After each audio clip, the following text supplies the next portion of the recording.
Bureau chief اعجاز احمد طاہر اعوان 5 جون 2025 حج update سے فخر news کی قارئین کی معلومات کے لیے پیش خدمت ہیں۔ یوم عرفہ اس دن لاکھوں مسلمان میدان عرفات میں جمع ہو کر دعا، توبہ اور عبادت میں مشغول ہوتے ہیں۔ یہ دن نبی کریم صلی اللہ علیہ وسلم کے آخری خطبے کی یادگار ہے اور حج کا مرکزی رکن سمجھا جاتا ہے۔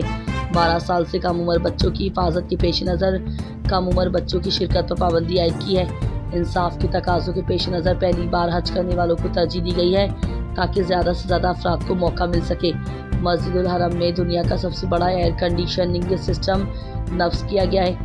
A1 کی مدد سے ایمرجنسی رسپانس نیا سسٹم بھی متعارف کرایا گیا ہے۔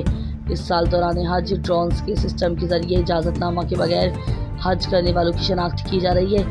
9 ذی الحج یہ دن نبی پاک کے آخری خطبے کی یادگار ہے اور حج کا مرکزی رکن سمجھا جاتا ہے۔ پاکستان اور سعودی عرب نے آسان اقساط پر حج کی ادائیگی کے نئے منصوبوں کو بھی متعارف کروایا ہے تاکہ زیادہ سے زیادہ افراد حج کی سعادت حاصل کر سکیں۔